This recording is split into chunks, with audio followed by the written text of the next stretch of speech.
Thank you, Presiding Officer. I hope you don't mind, but I had to bring the baby into the chamber with me because I couldn't find a babysitter for tonight's debate. Just on that note, Jamie, Save the Children say you're on the night shift, so I'll need to see you afterwards to pass the baby back to you. First of all, can I congratulate Jamie on achieving this debate today and on an excellent speech that you made, and also recognise the work that Save the Children have put into providing briefings for all of us. And I know that much of the evidence and the facts that they've provided with will come up in the speeches that members will make tonight. I wanted to talk briefly about the living wage and hopefully college provision, if I can find the time to do that. Jamie, your motion recognises that supporting the poorest parents into work is the best way to tackle child poverty. I agree with you, but I also think that that work has to be quality work. And in that sense, I'm talking about good jobs with a greater degree of security, paying a decent living wage is what's needed in my mind. And I know that that's something the SNP and the Labour Party both agree on in terms of the campaign for a living wage. I welcome the Scottish Government's commitment yesterday to uprating the current living wage to £7.20 an hour. The Minister will be aware that I revealed that there was 1,000 Scottish Government employees who were entitled to the living wage that weren't getting it. And I'm pleased to say that a number of those employees are now getting that uprated and backdated, but there are still a number of other areas where that isn't quite complete yet. You might also be aware that the Campaign for Living Wage last week revealed that there are 16,000 local authority employees directly employed by local authorities across Scotland who are under £7.20 an hour. Now, I appreciate that's not something the Scottish Government can demand, but it does have a political role here in terms of demonstrating leadership and the capacity of the living wage to help people work their way out of poverty.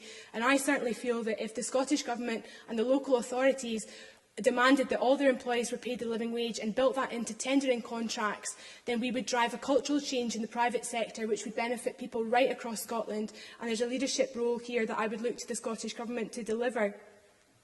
There's also an issue when we come back to working conditions about temporary posts, zero-hour contracts and poor paying conditions which make getting a job and retaining a job very, very difficult. And for some families, the thought that a temporary post might put them back on the job market in a few months' time means they won't bother going for it at all, in the sense that they'll lose that job seekers, they'll have to wait 6 weeks to get that money back in their pocket, and quite frankly, it's just too big a risk. So we just need to make sure that the jobs on offer are quality jobs.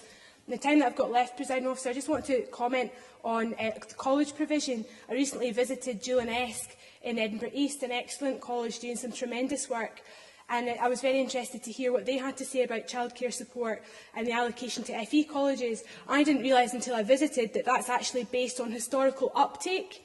So the money that colleges have is based on the previous number of students that had children to look after. So what we do is we always address the past, but never drive cultural change for the future. So if we want to get more students into colleges who are caring students that have children, then we need to be more upfront about what type of provision we can offer them in that role. I think it's also important to recognise that colleges deal with this situation in different ways. Julian-esque, for example, provides childcare support directly to the student, while Stevenson College and Telford College both pay the money to the provider.